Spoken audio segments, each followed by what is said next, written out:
안녕하십니까. 황태순TV의 황태순입니다. 오늘 2019년 7월 9일 화요일입니다. 지난 7월 1일, 그러니까 정확히 9일 전이죠. 7월 1일 일본은 한국에 대해서 경제전쟁 선전포고를 했습니다. 7월 4일부터 한국과 일본 간에는 그야말로 치열한 무역전쟁, 특히 일본의 대한민국에 대한 경제 보복이 지금 진행되고 있습니다. 사실 7월 1일 일본이 입장을 발표한 이후에도 문재인 대통령 그동안 일주일 넘게 침묵을 지켰습니다. 그리고 어제 7월 8일이죠. 월요일 수석 및 보좌관 회의에서 처음으로 입장을 표명했습니다.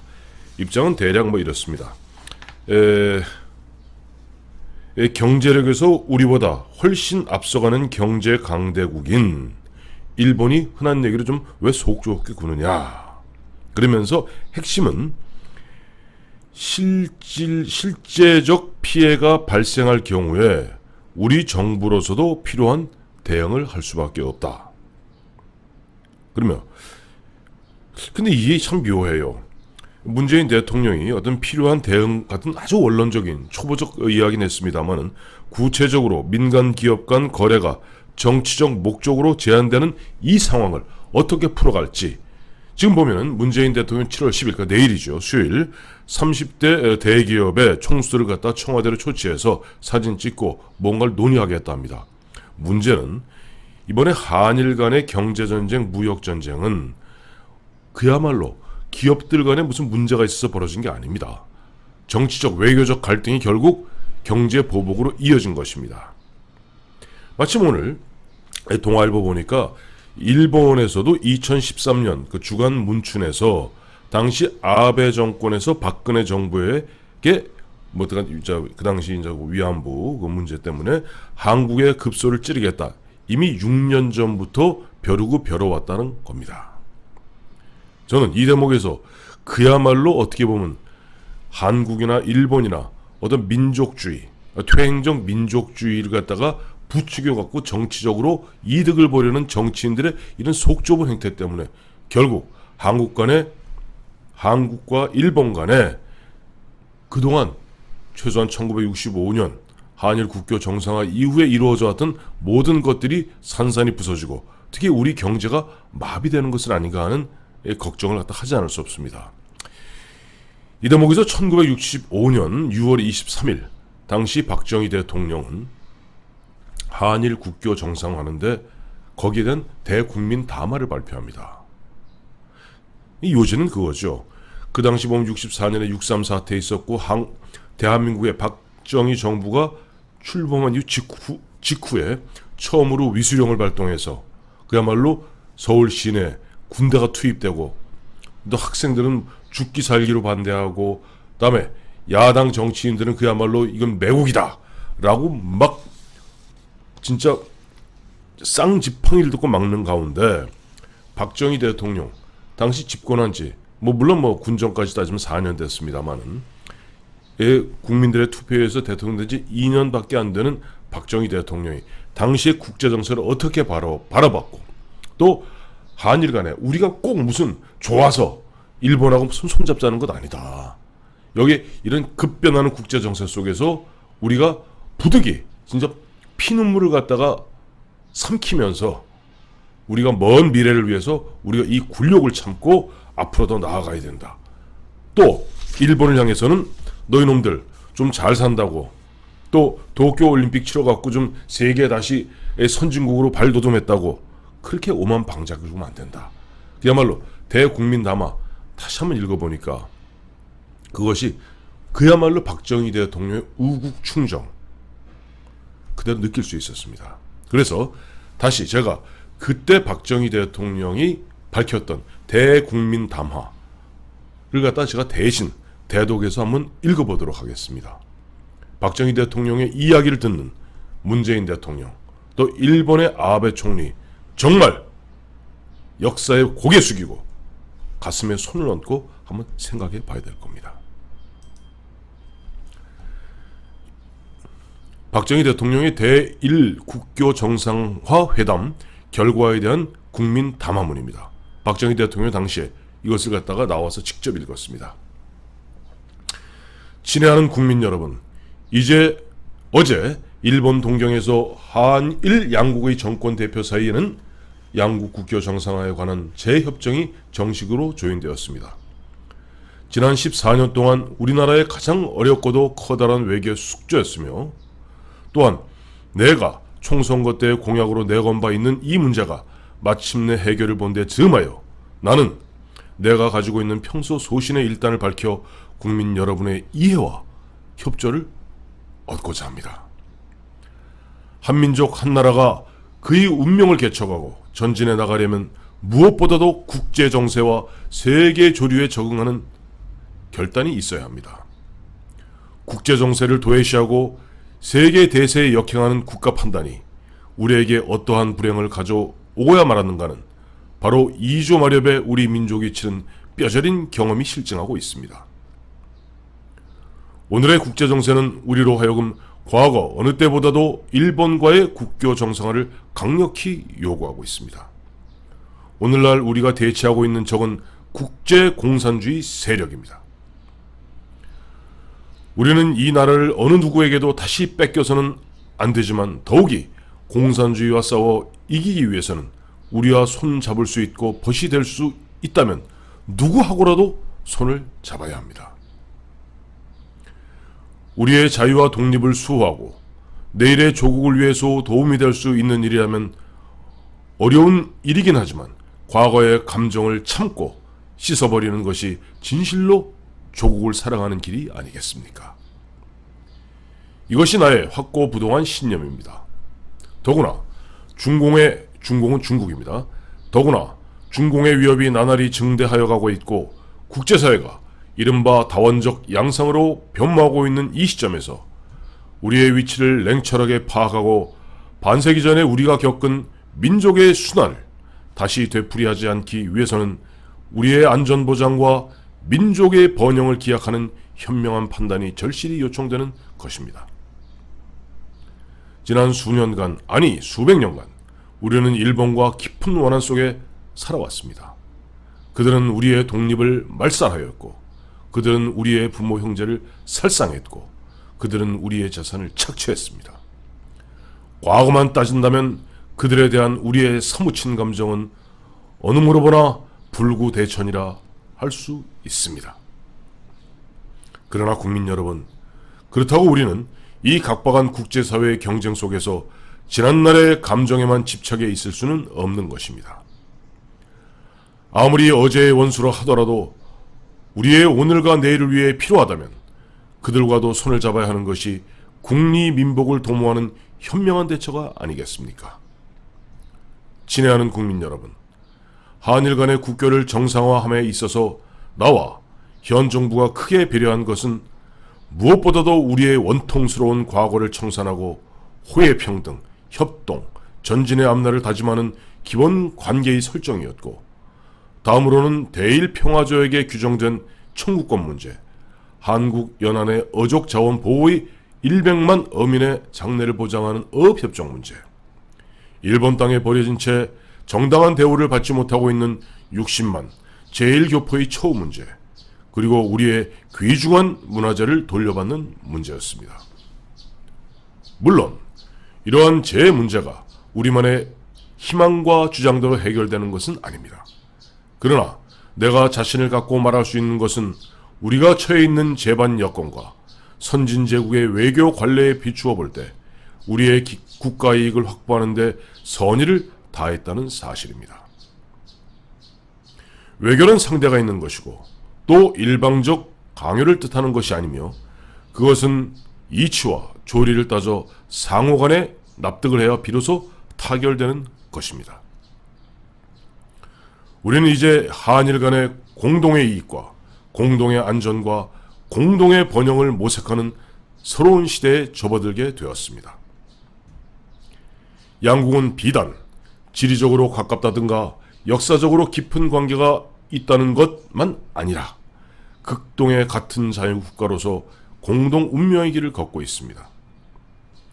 이 공동의 관계는 호혜 평등의 관계요, 상호 협력의 관계이며 또한 상호 보완의 관계입니다. 한일 양국 간에 있어서 새로운 역사가 시작되는 이 순간에 우리가 깊이 반성하고 깊이 다짐할 점이 무엇이겠습니까? 그것이 바로 독립국가로서의 자주정신과 주체의식이 더욱 확고해야 하겠다는 것이며, 아시아에 있어 반공의 상징적 국가라는 자부와 긍지를 잊어서는 안 되겠다는 것입니다. 나는 우리 국민의 일부 중에 한일 협정의 결과가 굴욕적이니, 저자세니 또는 군사적 경제적 침략을 자초한다는 등 비난을 일삼는 사람이 있다는 것을 알고 있습니다. 심지어는 매국적이라고 극언을 하는 사람이 있습니다.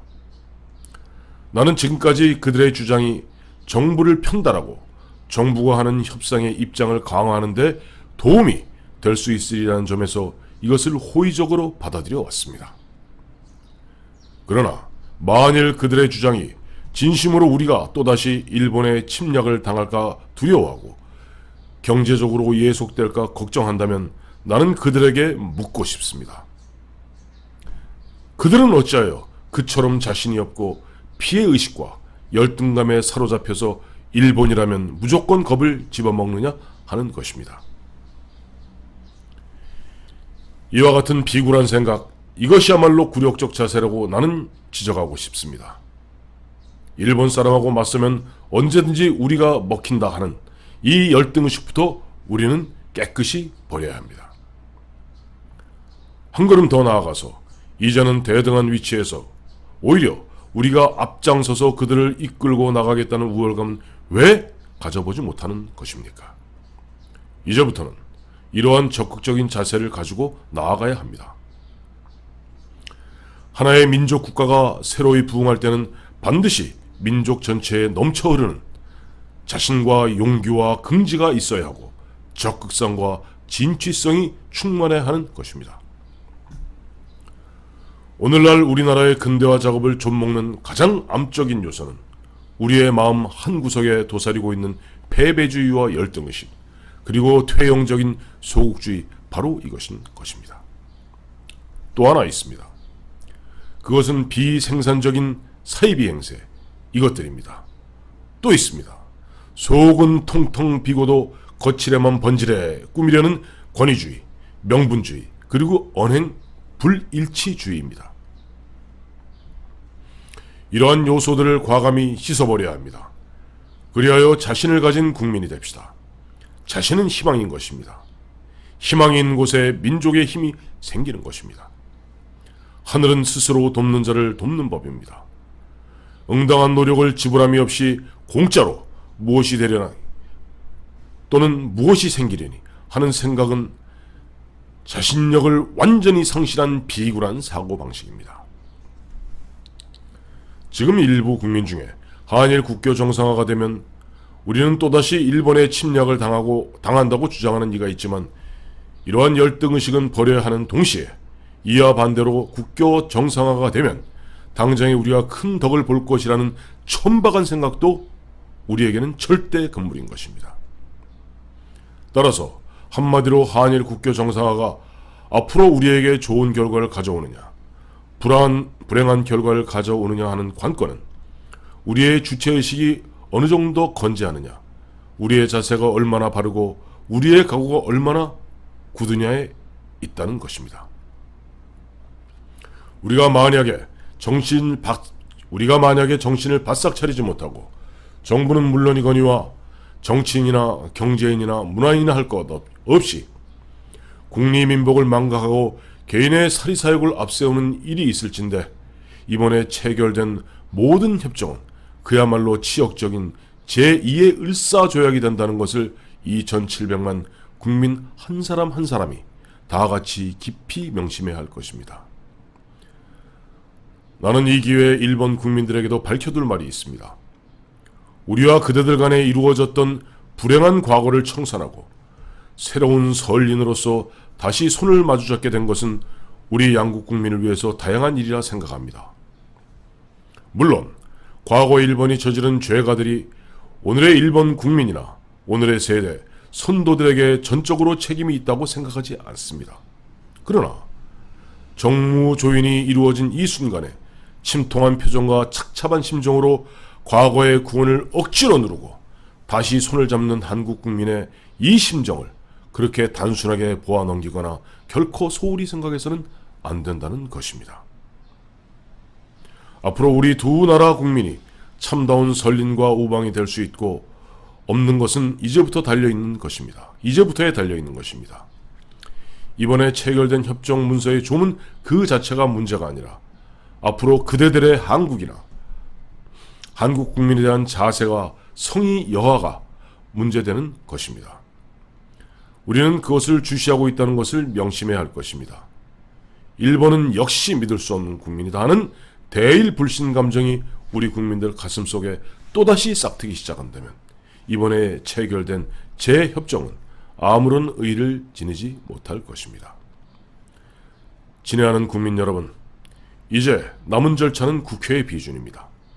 물론 국회는 국회대로 충분한 논의를 하겠지만 국민 여러분께서도 특별한 관심과 참여의식으로 이 문제의 마지막 매듭에 현명한 판단과 아낌없는 협조가 있을 것을 저는 확신에 마지 않습니다.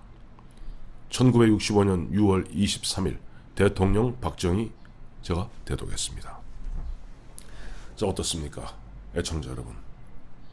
당시 박정희 대통령 한일 국교 정상화 다시 길을 트면서 그 분의 가슴속에 담겨있던 울분, 그러나 그 울분을 억눌러야 하는 국제정사의 엄혹한 현실. 과연 현재 문재인 대통령 그리고 문재인 대통령 정부를 구성하는 이른바 좌파 지식인들, 좌파 언론인들, 또 좌파 뭐 그런 분들, 박정희 대통령 이런 고민 만분의 1, 천분의 1이라도 당신들이 이해할 수 있습니까? 어쨌든 우리 박정희 대통령의 저런 용단 덕분에 우리가 그래도 포스코다, KT다, 다음에 고속도로다, 모든 조국 근대화 산업화 일구지 않았습니까? 자, 이제 한국과 일본은 거의 대등한 국가입니다.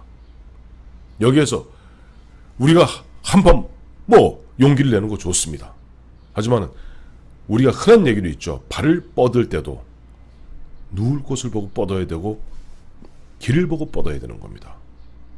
그저 국민적 이른바 감정팔이, 옛날 최장직 교수 얘기한 대로 감성팔이에서 국민들의 분노를 부추겨서 무엇을 해보겠다는 문재인식 외교, 문재인식 국제정치, 나라 말아먹기 딱 14입니다. 또한 아베 총리 마찬가지입니다. 뭐 자기가 소원하고 있다는 개헌을 위해서 이번 참여연에서 3분의 1을 얻겠다고 그야말로 이렇게 대한민국을 갖다가 모욕 주고 대한민국에 조금 산다고 대한민국에다가 굴욕을 강요하는 당신들, 정말 역사에 부끄러운 줄 아십시오. 박정희 대통령이 얘기하지 않았어요. 우리 국민들은 그것을 65년부터 좌시하고 있다고. 자, 그리고 끝으로 문재인 대통령 내일 뭐 30대 대기업 총수들 불러갖고 뭐 사진 찍고 쇼하지 마십시오.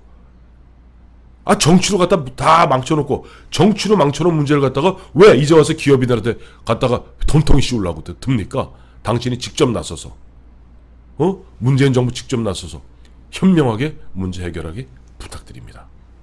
감사합니다.